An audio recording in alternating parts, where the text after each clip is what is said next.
Kembali lagi bersama saya Channel CFL. Bagaimana kabarnya? Bagaimana tabung gas di kawasan masih aman? Baik, pada video kali ini saya akan merangkum sebuah film yang berjudul Han. Film ini menceritakan dua orang yang tergabung dalam badan intelijen yang dimana mereka ditugaskan untuk mencari mata-mata Korea Selatan. Penasaran? Oke, langsung saja setelah intro yang satu ini.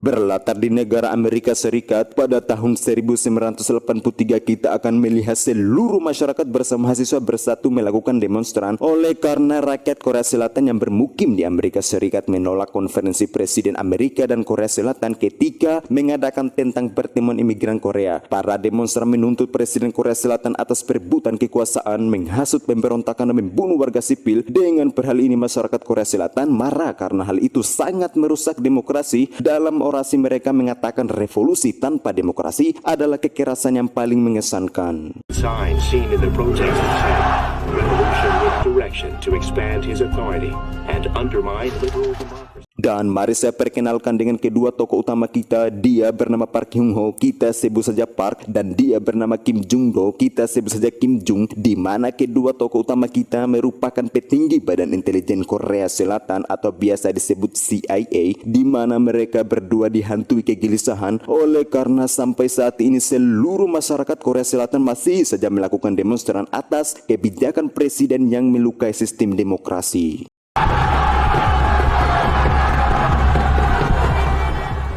Tak lama dari itu anggota CIA menemukan seseorang di atap bangunan sedang bersiap-siap menunggu kedatangan presiden, di mana dua orang ini berniat untuk membunuh presiden Korea Selatan. Ketika CIA mengetahui hal itu, mobil presiden diberhentikan saat itu juga. Lalu kemudian Park dan Kim Jung bersama anggotanya langsung berlari menuju di atap bangunan untuk menangkap orang yang berniat membunuh presiden, hingga terjadilah saling tembak-menembak.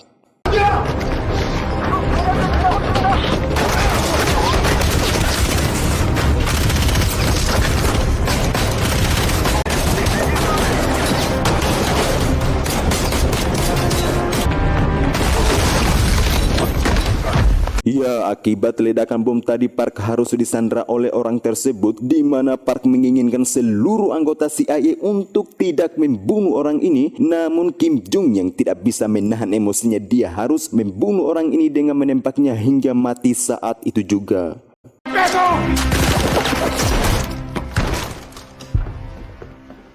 Dan inilah film Han.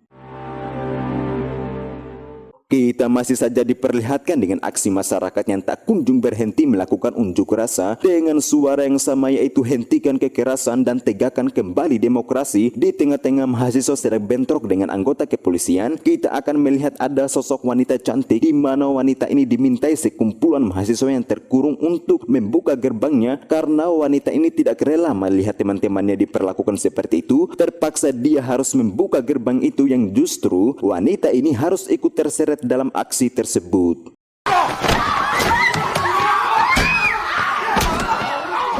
Pada malam hari Park menerima telepon dari seorang detektif, di mana detektif ini meminta Park untuk menjemput wanita tadi di kantor kepolisian yang tidak jauh dari sana. Wanita ini bernama Jo Young, ini cantiknya, dan ternyata Park sudah mengenal jauh si wanita tersebut. Hal ini dibuktikan ketika sesampainya di rumah, Park memberikan cuan-cuan kepada Jo Young untuk biaya kuliahnya, serta juga Park menegur Jo Young dengan berkata bukannya sekolah malah ikut unjuk rasa. Jo Young pun menjawab, 쟤네들이랑 대모를 하는 거야? 나 진짜 데모 안 했다니까. 아버님, perkenalkan beliau sebagai direktur CIA yang bernama Soyung Chang, kita sebut saja Yanto agar lebih mudah mengingatnya, di mana Yanto telah dimarahi oleh Bapak Presiden karena sampai saat ini dia belum menemukan perencana insiden di Washington. Namun Yanto menduga bahwa adanya rencana pembunuhan presiden. Dalang dan aktornya adalah tertuju kepada seorang Profesor Shin Ki-cheol. Dengan dugaan tersebut, Yanto menyuruh Park dan Kim Jung untuk menginterogasi Profesor Shin Ki-cheol saat itu juga. 둘 다 옷 벗는 거야. 예, 알겠습니다. 저 한 가지 더. Ya, ketika di ruang interogasi Kim Jong memaparkan alasan mereka kenapa si profesor ini dituduh sebagai donglim, diketahui Kementerian Bersenjata dari Korea Utara telah menyusup di Korea Selatan pada tahun 1970-nya dipimpin oleh si profesor ini, sehingga dengan adanya informasi ini, profesor tersebut dituduh sebagai mata-mata Korea Utara dengan menggunakan nama samaran yaitu donglim, meskipun profesor ini sudah berkata jujur bahwa dia bukan donglim atau mata-mata Korea Utara, dia harus mendapat tamparan dan dibunuh saat itu juga karena dia tidak mengaku sebagai donglim. 저러다가 또 사람 찾겠는데요?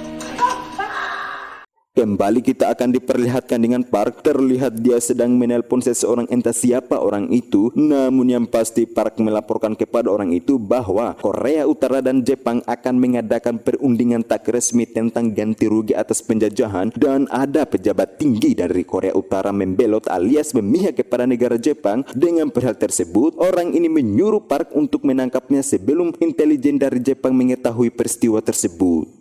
보고할 테니까 일본 정보부 놈들 눈치채기 전에 빨리 데려와요. 예, 알겠습니다. Keesokannya, Park langsung meluncur di negara Jepang untuk menangkap seorang pejabat yang dibicarakan tadi malam. Park menginap di salah satu hotel bersama anggota CIA yang lainnya. Tak lama dari itu, si pejabat yang mereka maksud menghubungi mereka dengan berkata bahwa adanya mata-mata di agensi kalian. Hal ini ditandai keamanan Korea Utara mengetahui bahwa operasi pasukan khusus dari Korea Selatan akan menyusup di Korea Utara untuk mendapatkan informasi nuklir. Hal itu disebabkan ulah donglim yang telah memberitahu keamanan Korea Utara.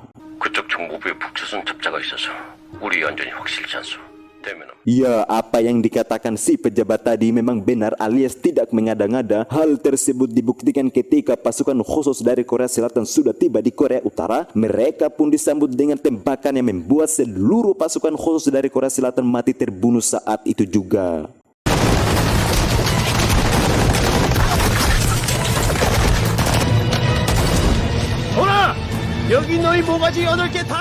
Keesokan hari pun tiba, Park bersama anggota CIA yang lainnya mulai menjalankan aksinya. Diketahui pejabat yang mereka incar tertuju kepada orang ini, namun ketika orang ini akan berangkat, tiba-tiba dia melihat ada beberapa orang yang memantaunya. Terpaksa dia harus kabur dari orang-orang tersebut. Terlepas dari itu, Park menyuruh rekannya yang bernama Kang untuk berbagi tugas, di mana Park sendiri yang akan membawa si pejabat tadi, sedangkan Kang akan membawa keluarganya. Namun si Kang ini yang memegang teguh perkataan dari direktur CIA, terpaksa dialah yang harus membawa si pejabat tadi.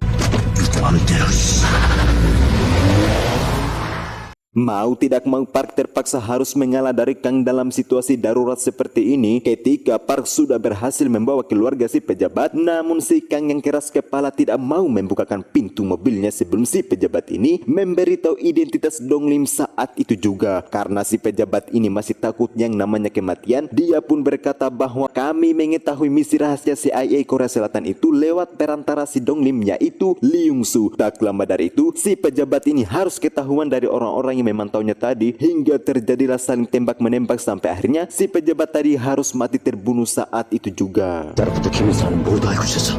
그새가 바로 동림이요. 상군전.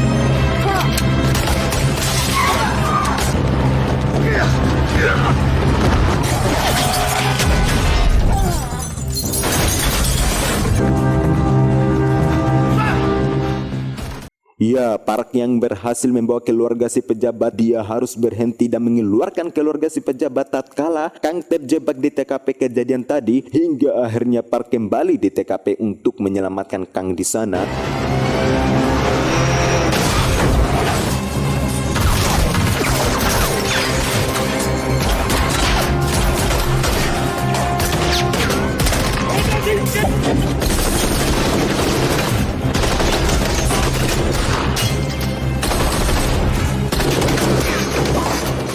Ketika kondisi sudah memungkinkan untuk kabur, Park dan kawan-kawan membawa Kang saat itu juga untuk mendapatkan pertolongan pertama karena kondisinya sudah mencapai level koma.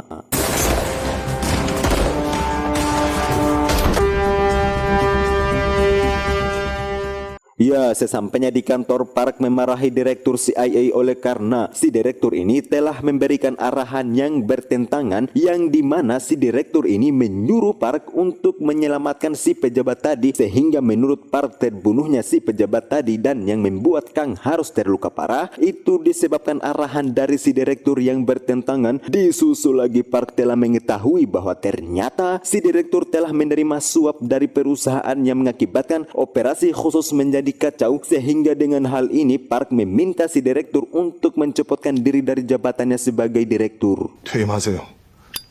그동안 여기저기서 받아먹은 뇌물이라도 지키는 게 Akibat direktur CIA telah tercopot dari jabatannya, kini sekarang diganti dengan direktur baru, dia bernama Han Sung Yung. Kita sebut saja si direktur. Terlihat si direktur memberikan sambutan atas terpilihnya sebagai direktur baru dengan berkata di hadapan seluruh tim CIA bahwa saat ini kita harus fokus menangkap mata-mata Korea Utara yaitu Dong Lim, dan jikalau Dong Lim bisa ditemukan akan diberikan hadiah sebesar $10,000 kepada kedua unit CIA. 모든 요원들의 실적에 따라 일개업 특징과 우리는 대남 도발을 일삼는 국회 간첩단을 검거하는데 모든 Kita akan melihat hari pertama si direktur bekerja di mana beliau telah mengetahui bahwa ada mata-mata yang masuk ke dalam tubuh CIA, namun sampai saat ini belum diketahui siapa mata-mata tersebut. Apakah mata-mata itu tergabung dalam unit luar negeri yang dipimpin oleh Park ataukah dari unit dalam negeri yang dipimpin Kim Jong? Keduanya masih menjadi tanda tanya besar. Di sini Kim Jong memastikan bahwa mata-mata itu bukan dari timnya sendiri. Ketika si direktur mendengar pernyataan Kim Jong, dia pun akhirnya menyuruh Kim Jong untuk menyelidiki CIA unit luar negeri yang dipimpin oleh Park. 팀을요. 파트가 다른데 어떻게 제가? 왕스부터 벗겨봐. 네, 알겠습니다. Saat itu juga Kim Jong langsung bergerak dalam rangka untuk menyelidiki satu persatu anggota CIA dari unit luar negeri. Ketika Park yang memimpin CIA dari unit luar negeri mengetahui bahwa anggota-anggotanya kini diselidiki oleh Kim Jong, membuatnya geram dengan berkata, saya sudah bekerja 5 tahun bersama mereka, mereka baik, mereka setia, tidak melakukan korupsi, mana mungkin mereka akan berkhianat, sehingga Park langsung menghentikan pemeriksaan terhadap anggotanya saat itu juga. 나랑 최소 5년 이상 일한 직원들이야. 너 문영석이 애들 데리고 어서 나와. 차장님. Tidak berselang lama mereka dikejutkan dengan bunyi alarm darurat di mana pesawat tempur dari Korea Utara diketahui telah memasuki wilayah Korea Selatan. Ya, ternyata mereka didatangi sekelompok tentara dari Korea Utara. Entah apa tujuan mereka, mengingat keadaan Korea Selatan dan Korea Utara sedang tidak baik-baik saja karena adanya mata-mata Korea Utara yang masuk dalam tubuh CIA Korea Selatan. Kim Jong dengan petentengnya berkata, kenapa Anda mengkhianati negaramu sendiri? Ketika orang ini mendengar pernyataan Kim Jong tersebut membuatnya geram dan sempat terjadi cekcok dengan anggota CIA. 내래 변절자라고?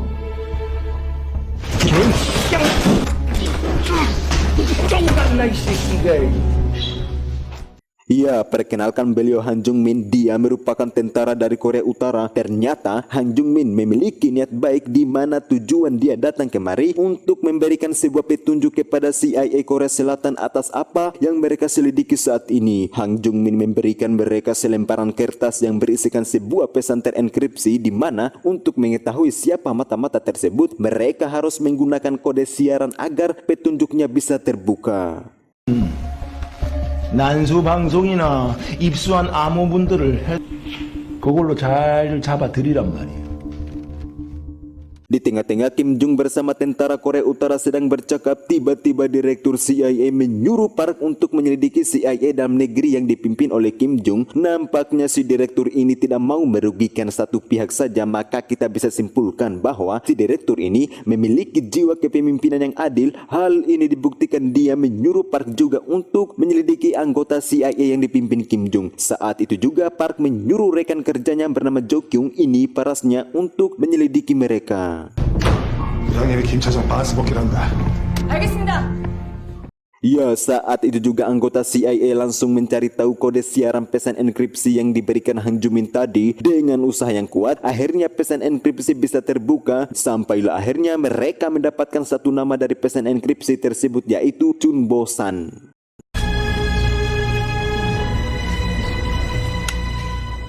Karena sudah diketahui siapa mata-matanya, anggota CIA dari unit luar negeri langsung bergegas untuk menangkap Chun Bosan. Dugaan mereka tertuju kepada orang pengendara sepeda ini. Orangnya, saya ingatkan, mereka hanya menduga bahwa dia adalah Chun Bosan hingga kemudian mereka mengikutinya di mana dia pergi. Ketika situasi sudah dipastikan aman, Kim Jong bersama anggotanya langsung bergerak dalam rangka untuk menangkap Chun Bosan saat itu juga.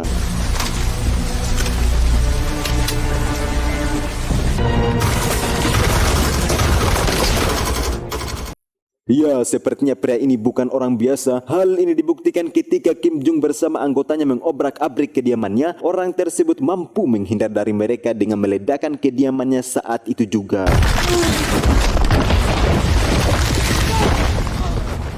Ya, pria ini setelah berhasil kabur dari Kim Jong, terlihat dia masuk ke dalam rumah ibadah. Di situ rupanya sudah ada seorang perempuan yang menunggu kedatangannya. Kemudian pria ini memberikan sebuah selembaran kertas, lalu dia pergi begitu saja tanpa mengeluarkan sepatah kata apapun. Entah siapa perempuan ini, namun di sini kita akan terkejut. Ternyata selembaran kertas yang diberikan pria tadi merupakan dokumen yang sangat-sangat rahasia. Dokumen ini berisikan tentang perjalanan Presiden Korea Selatan dengan negara Jepang. Dan yang terpenting adalah dokumen ini dikumpulkan oleh Dong Lim.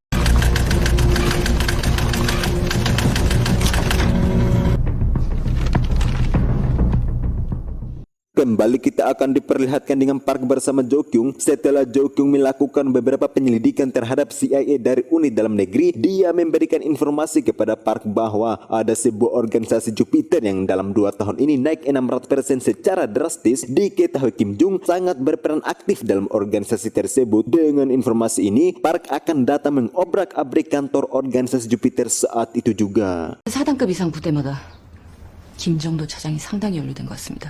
영도 이 새끼가 목성사가 오늘 쉰다.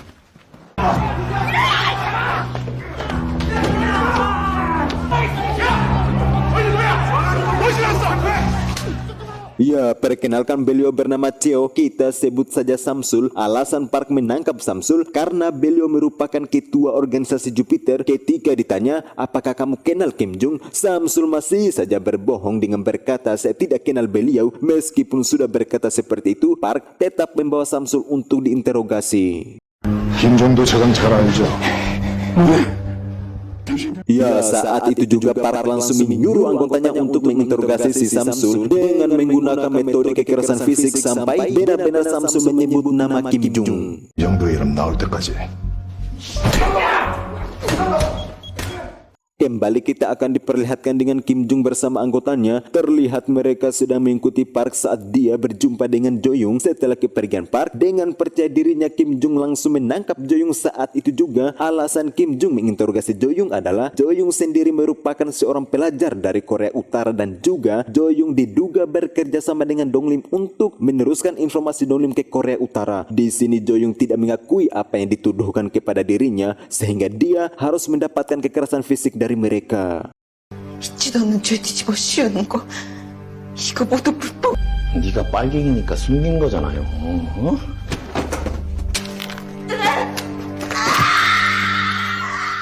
Ya, rupanya Park melihat Jo Young melalui monitor sedang diinterogasi oleh anggota CIA dari unit dalam negeri. Ketika Park melihat Jo Young dituduh sebagai mata-mata, membuatnya geram hingga akhirnya Park langsung mendatangi mereka dan menghentikan aksi mereka dengan berkata, Kim Jong, apakah kamu balas dendam atas tertangkapnya Samsul sehingga Anda menuduh Jo Young sebagai mata-mata? Di sini Kim Jong bersikeras untuk tetap menginterogasi Jo Young karena dia memiliki bukti yang kuat. Karena tidak ada cara lain untuk menyelamatkan Jo Young, Park berpura-pura berpihak kepada Kim Jong dengan menamparnya dan berkata kepada Jo Young seperti ini. 살아서 못 나가. 네가 청보산이 아니어도 역시 나갈 수 없어. 어떤 질문이라도 대답하지 마. 참, 무조건 참. Kembali kita akan diperlihatkan dengan sosok Kang. Kini akhirnya Kang sudah siuman meskipun masih dalam kondisi memprihatinkan. Ketika Kim Jong mendengar informasi bahwa Kang akhirnya siuman, saat itu juga dia menyuruh anggotanya untuk memindahkan letak kamarnya. Terlepas dari itu, Park ikut juga mengetahui kondisi Kang saat ini yang membuatnya langsung bergegas ke rumah sakit yang tidak jauh dari sana. 양 과장 신변을 먼저 확보했어야지. Sesampainya di sana, Park harus mengalami kekecewaan tatkala anggota CIA dari unit dalam negeri yaitu yang dipimpin oleh Kim Jong telah mendahului mereka dan mereka telah mengisolasi ruangan Kang. Tujuan mereka adalah agar CIA dari unit dalam negeri yang lebih dulu mengetahui apa yang disampaikan Kang nantinya, oleh karena Kang lah yang menjadi kunci utama untuk bisa mengetahui siapa sebenarnya Donglim itu. Ketika Park bersama anggotanya berusaha untuk menerobos masuk ke dalam, tanpa disadari ternyata pria yang diduga sebagai Chun Bosan sudah bersiap-siap untuk menembak Kang dengan menggunakan snipernya yang membuat Kang harus mati saat itu juga dan beberapa anggota CIA dalam negeri harus mati terbunuh.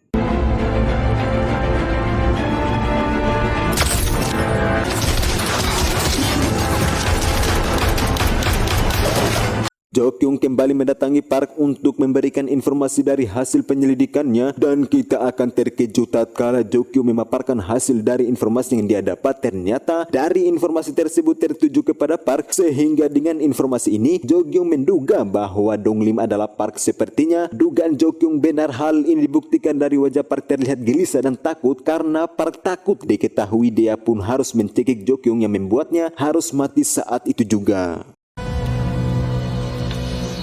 주영아.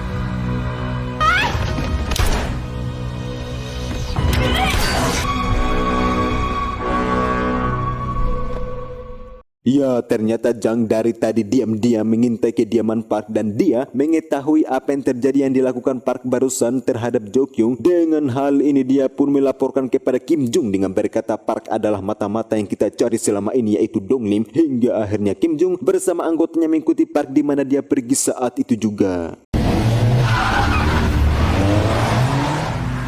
Ya, kita akan semakin yakin ternyata Park bisa saja dia merupakan bagian daripada mata-mata Korea Utara. Hal ini dibuktikan dia berjumpa dengan pria yang dianggap sebagai Chun Bosan. Seperti yang kita tahu bersama bahwa pria ini yang tempo hari dia membunuh Kang. Di sini Park meminta pria ini untuk bertemu dengan kepala sel penjara Korea Selatan. Entah apa maksud tujuan Park berkata seperti itu. Akan tetapi di sini pria ini tidak mengiyakan permintaannya dan malah pergi begitu saja.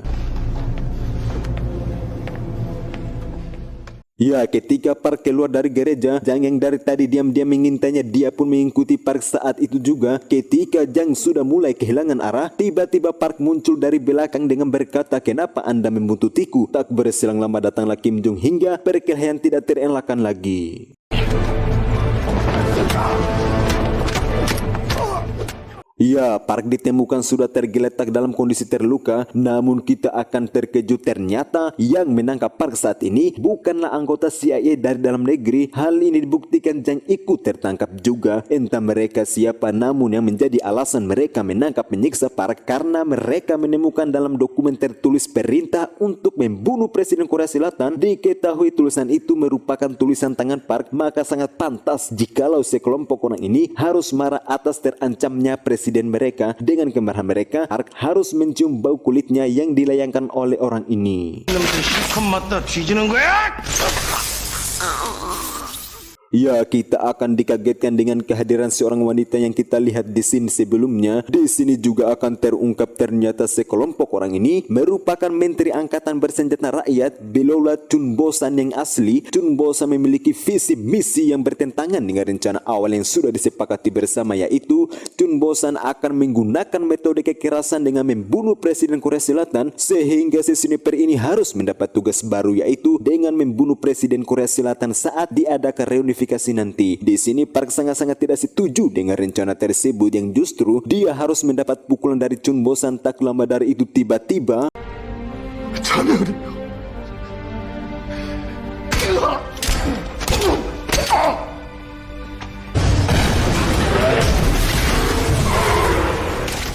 ya, Kim Jong bersama anggota CIA berhasil masuk ke dalam hingga saling tembak-menembak pun tidak terelakkan lagi, yang membuat Chun Bosan bersama anak buahnya harus mati terbunuh saat itu juga.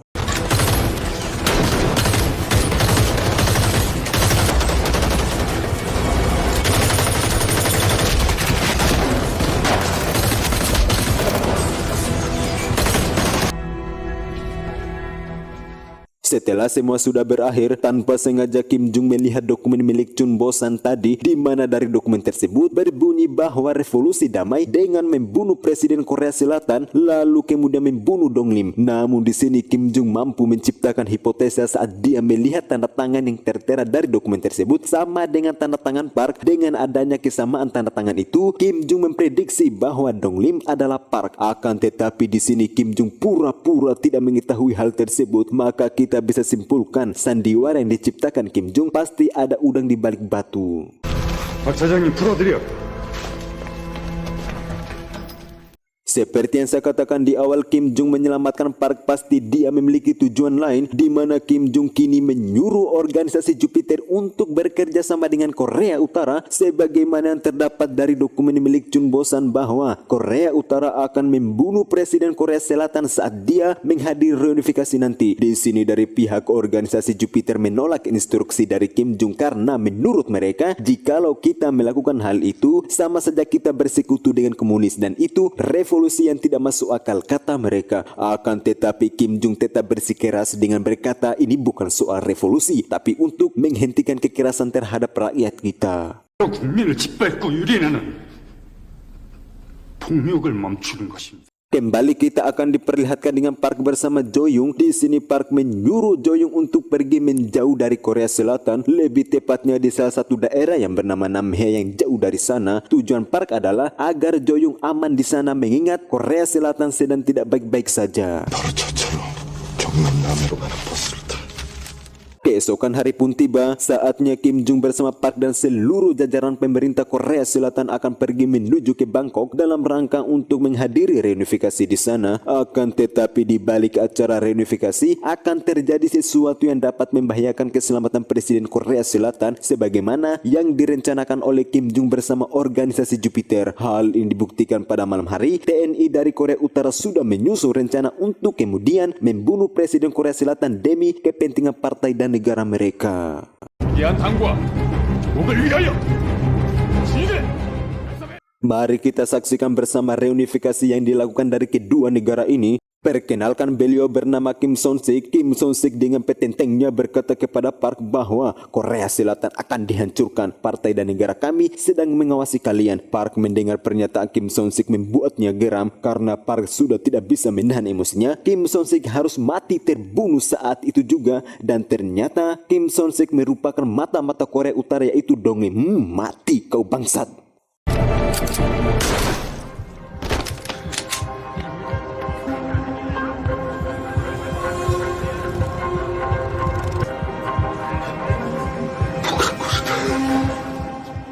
Tidak berselang lama, mobil presiden sudah memasuki pintu gerbang utama. Terlepas dari itu, rupanya TNI Korea Utara sudah siap siaga di atas sana untuk membunuh Presiden Korea Selatan. Karena Park dari awal tidak menginginkan presiden mereka mati terbunuh, dia pun mengacaukan acara tersebut dengan menghentikan lagu kebangsaan. Karena situasi sudah kacau balau, saling tembak-menembak pun terjadi.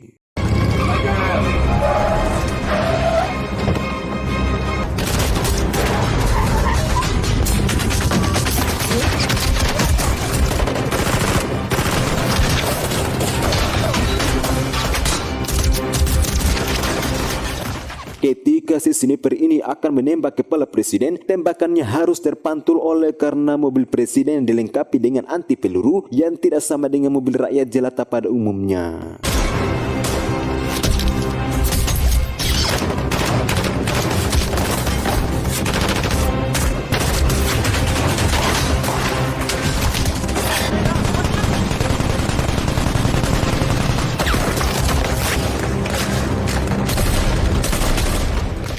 Ya, di sini Kim Jong sudah pasti dia berpihak kepada Korea Utara, yaitu memiliki visi misi yang sama, yaitu untuk membunuh presiden. Hal ini dibuktikan dia menembak direktur CIA, disusul lagi dia bersikeras berusaha untuk membunuh presiden. Ketika Kim Jong sudah berhasil memecahkan kaca mobil presiden, tiba-tiba Park datang mencegah Kim Jong dengan mendorongnya saat itu juga.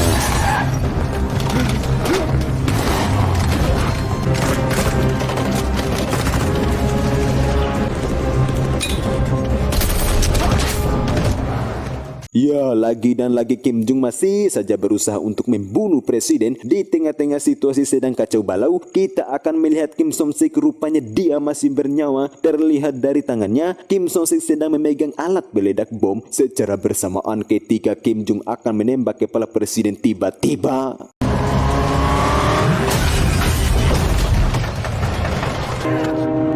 그만! 모두 멈춰!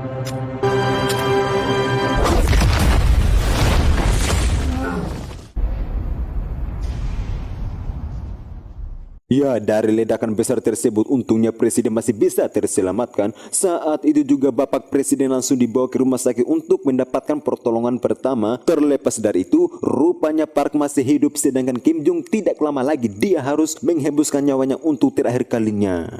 박대호! 박대호!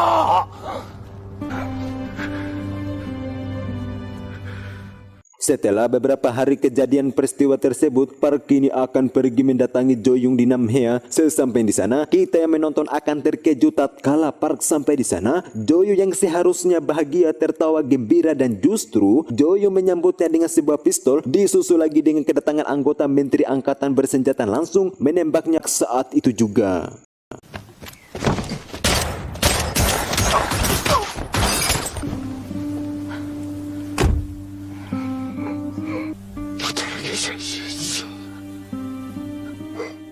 Pesan yang bisa kita ambil dari film ini adalah menurut hemat channel CFL, saya sampaikan kepada kalian wahai pemimpin negara, jangan coba-coba melukai sistem demokrasi. Sebab kenapa? Jikalau di suatu negara tidak menegakkan demokrasi, maka asas kedaulatan rakyat tidak berjalan, tidak ada jaminan hak asasi manusia, tidak ada persamaan di depan hukum dan hukum akan tumpul di atas dan tajam di bawah. Nah, kembali kita melihat Korea Selatan pada tahun 1983 yang dimana ketika itu Korea Selatan dipimpin oleh seorang diktator yang mengakibatkan banyak warga sipil mati terbunuh. Kekerasan selalu terjadi kapan saja kepada rakyat jelata. Kaum komunis memiliki banyak peluang untuk menjalankan visi misi mereka. Maka dari itu jangan heran kalian wahai para pejabat jikalau kebijakan-kebijakan kalian di dalamnya dapat melukai demokrasi. Mahasiswa bersama masyarakat akan terus turun ke jalan untuk melakukan unjuk rasa, menyampaikan aspirasi demi menegakkan demokrasi. Oke, sampai jumpa di video selanjutnya.